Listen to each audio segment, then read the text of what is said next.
بسم اللہ الرحمن الرحیم والحمد للہ رب العالمین والصلاة والسلام علی سید المرسلین وعلی آلہ وصحبہ اجمعین، اما بعد۔ محترم ناظرین کرام، احکام دین کا پروگرام پیش خدمت ہے۔ سوالوں کے جواب کتاب اللہ اور سنت رسول اللہ صلی اللہ علیہ وسلم کی روشنی میں دیے جائیں گے۔ تو آئیے ہم اس مبارک مہینے کے مبارک ساعات میں ان سوالوں کی طرف آتے ہوئے ان کے جواب دینے کی کوشش کرتے ہیں۔ ہمارے پاس ایک سوال اس کے پہلے تھا، وہ کہ رمضان کے روزوں کے رکھنے میں حکمت کیا پائی جاتی ہے؟ تو ہم بتا رہے تھے کہ وہ عام طور سے روزوں کی حکمتیں بہت ہیں، اس لیے کہ اللہ حکیم کی طرف سے یہ فرض کیا گیا ہے، یا اس کا حکم دیا گیا کہ آپ روزے رکھو، اس سے تقوی حاصل ہوتا ہے۔ لیکن تقوی کے ساتھ ساتھ اور بھی جو فضیلتیں ملتی ہیں، ان میں سے ہم نے بتایا تھا کہ انسان کو مشقت برداشت کرنے کی عادت بن جاتی ہے۔ دوسرے یہ بتایا تھا کہ اللہ کی نعمتوں کو یاد کرنے کا سلیقہ آ جانا چاہیے، اور آ جاتا ہے، سلیقہ آ جاتا ہے۔ ان میں سے کیسے ہے کہ اللہ تبارک و تعالیٰ نے نعمتیں آپ کو بہت ساری دی ہیں، لیکن کچھ وقتوں کے لیے اس سے روک دیتے ہیں، جیسے کھانا ہے، پانی پینا ہے، نفس کی خواہشات ہیں، ان سے روک دیتے ہیں اور آپ رک جاتے ہیں۔ تو اس سے پتہ چلتا ہے حقیقتاً وہ ایک نعمتیں تھیں جن سے اللہ نے روکا ہے، لیکن چونکہ اللہ نے روکا اس لیے ہم رکتے ہیں، ورنہ اس نعمت کی قدر انسان کسی بھی نعمت کو جب وہ اس کو گم کر دیتا ہے، اس کے ساتھ وہ چیز مفقود ہو جاتی، تب اس کا احساس ہوتا ہے۔ آپ کے ہاتھ پیر جسم میں کتنی ساری نعمتیں ہیں، آپ کو کبھی احساس نہیں ہوتا ہے کہ یہ نعمت ہے اللہ کی طرف سے۔ آنکھ کتنی بڑی نعمت ہے، ہاتھ کتنے بڑے نعمت ہیں، ہاتھ کے اندر ناخن کتنی بڑی نعمت ہے، زبان کتنی بڑی نعمت ہے۔ پھر زبان کے اندر جس طرح کی تاثیر اور قوت رکھی گئی ہے، اور اس طرح سے کان ہے، اور اس طرح سے دل و دماغ ہے، اسی طرح سے ان نعمتوں کو برقرار رکھنے کے لیے جو اسباب ہیں کھانے پینے کے، وہ بھی بہت بڑی نعمت ہے۔ اب اللہ تبارک و تعالیٰ آپ کو ان نعمتوں کے استعمال سے کچھ وقت کے لیے روک دیتا ہے، لیکن کہاں روکتا ہے؟ تاکہ آپ کو اس کے اچھے استعمال کی طاقت اور قوت ملے، غلط چیزوں سے رک جائیں۔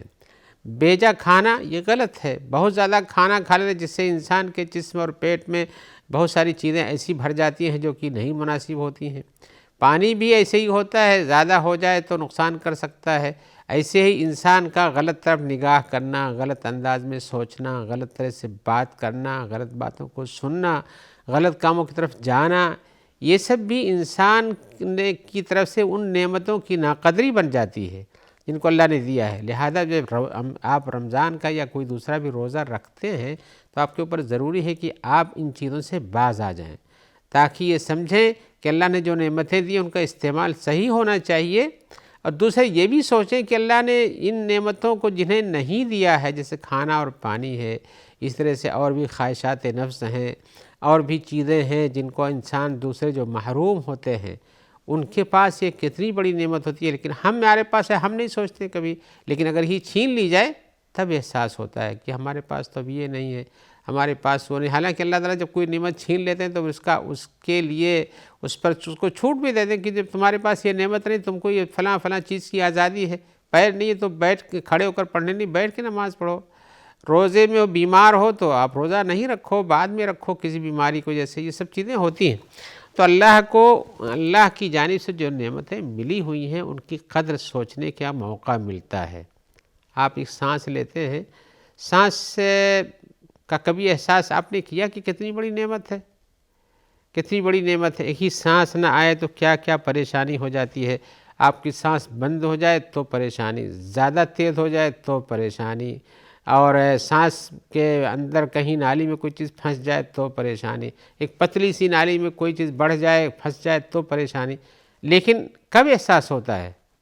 اور جب اس میں تکلیف بڑھتی ہے، تو اس کی تکلیف سے پہلے اللہ کی نعمتوں کی قدر کرنا چاہیے۔ آنکھ ہے، اس طرح سے بہت ساری چیزیں ہیں۔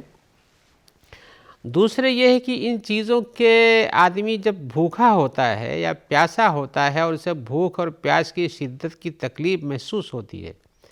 محسوس ہونے کی بات کر رہا ہوں، اس لیے ہو سکتا ہے کچھ لوگ ایسا ہوتا ہے کہ صبح سحری کھانے اور نماز پڑھنے کے بعد اچھا سوچنا چاہیے کھانے کے بعد پھر سو جاتے ہیں تو ظہر تک سوتے ہیں، اور کچھ لوگ عصر تک سو جاتے ہیں،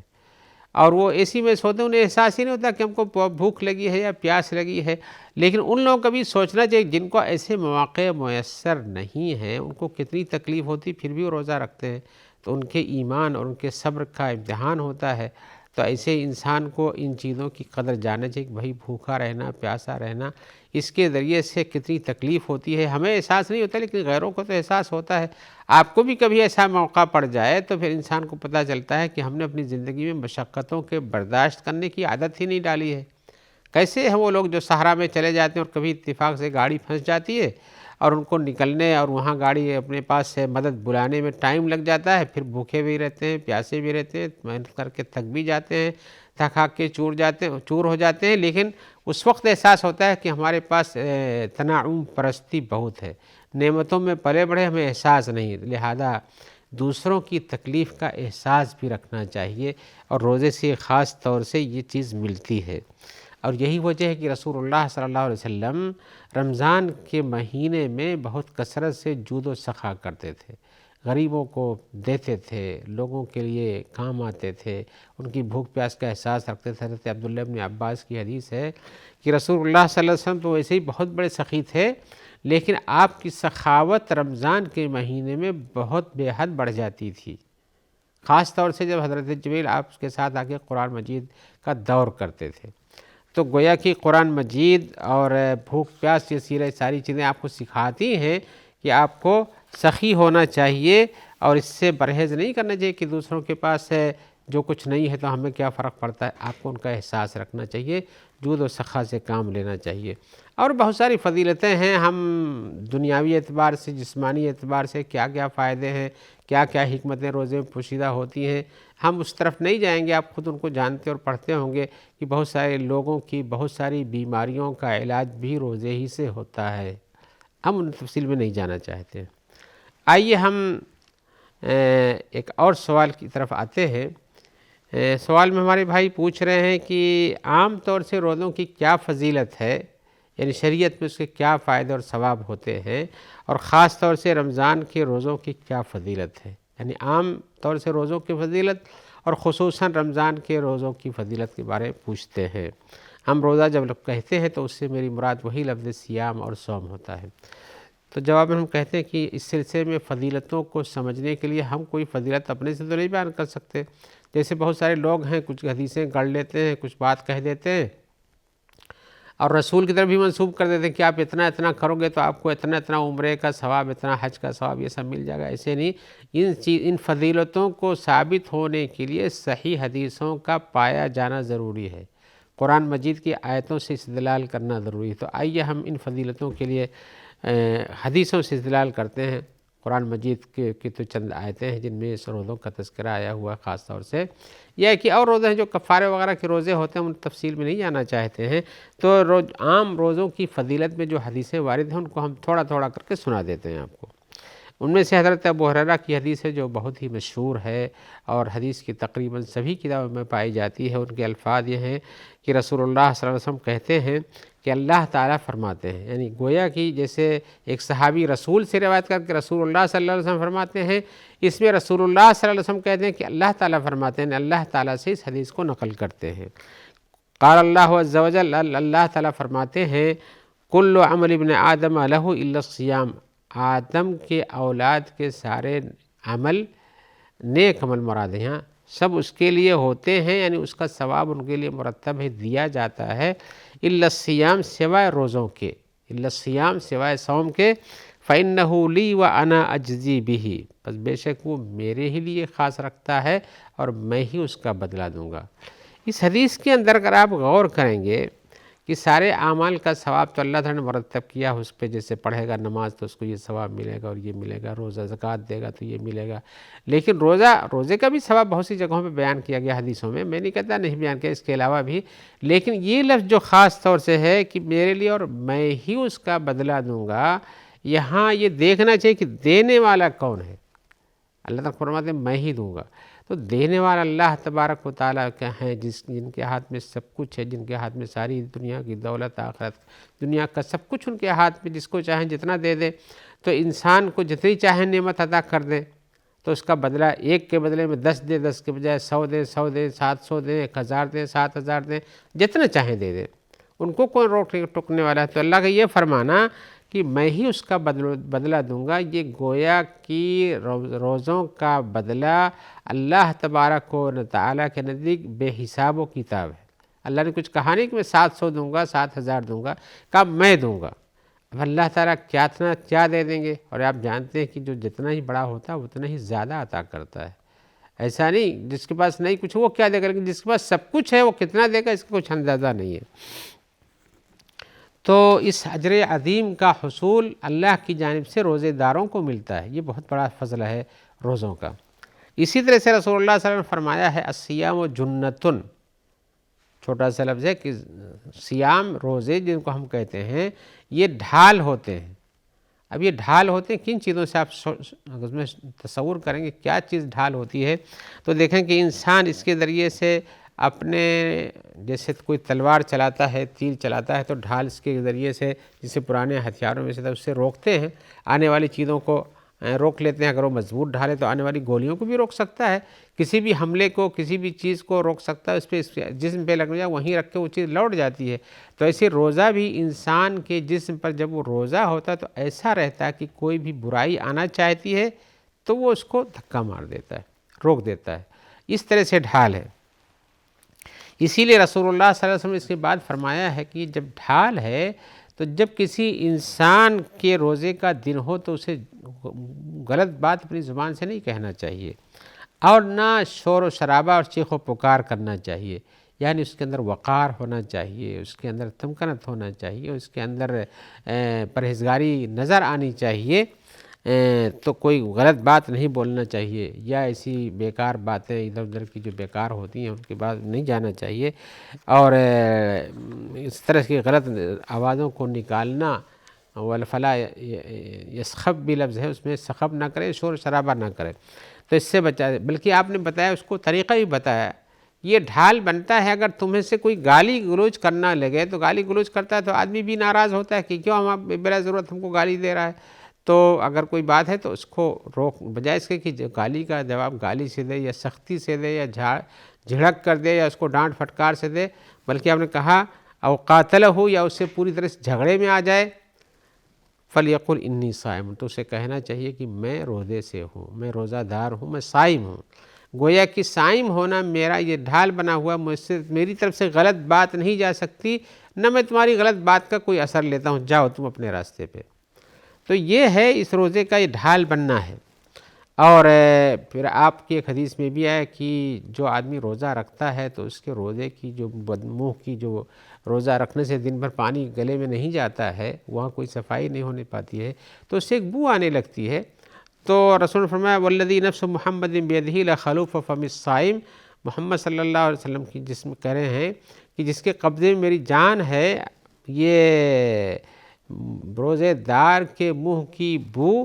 اطیب عند اللہ من ریح المسک، اللہ کے نزدیک مشک کی خوشبو سے زیادہ اچھی ہے، یعنی وہ اللہ کے نزدیک بری چیز نہیں ہے، بلکہ وہ خوشبودار چیز ہے، اور خوشبودار چیز ہے تو بلا شبہ وہ چیز گرچہ کہ یہاں اس کو حقیقت میں یہاں بدبو نظر آتی ہے، لیکن اللہ کے نزدیک اجر و ثواب کے حساب سے، مرتبہ اور منزلت کے حساب سے، قدر و قیمت کے حساب سے خوشبو مشک و عنبر کی مشک کی خوشبو سے زیادہ بہتر ہے۔ آپ دیکھیں گے کہ یہ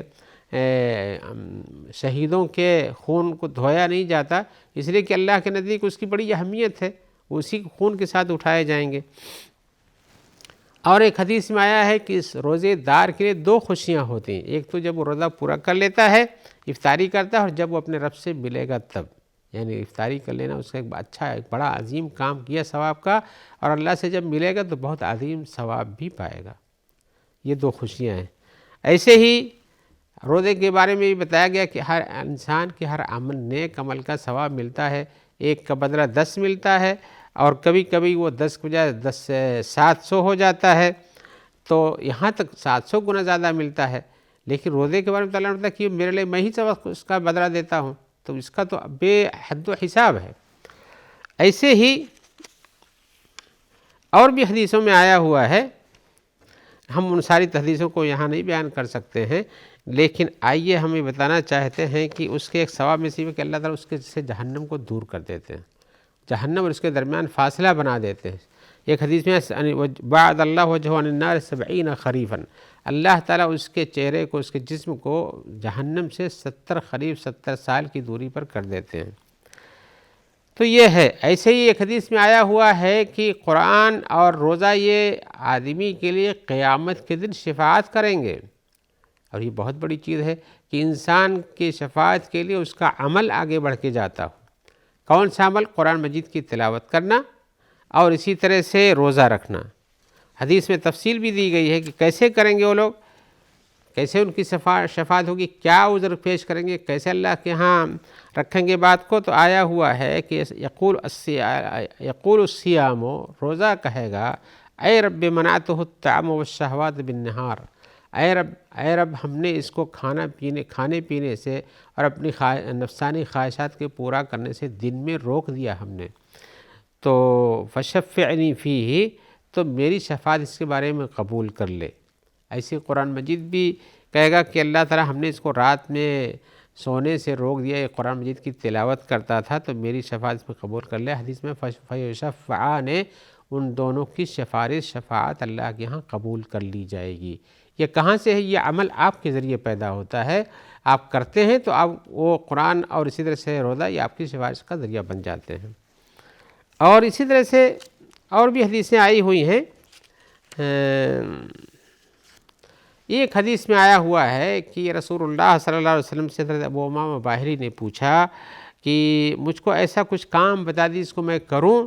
اور کچھ زیادہ کرنے کی ضرورت نہ پڑے، تو انہوں نے کہا کہ قال علیک بالصوم فإنہ لا مثل لہ، روزہ رکھو، اس جیسی کوئی چیز نہیں ہے۔ تو حقیقتاً آدمی جب روزہ رکھتا ہے تو اور سارے نیک اعمال میں ہی وہ آگے بڑھتا ہے، لیکن روزہ نہیں رکھتا ہے تو اس کو بہت ساری پابندیاں کھلی رہتی ہیں، تو اس سے دور۔ تو آپ نے کہا روزہ رکھو، یہ بہت بہتر ہے۔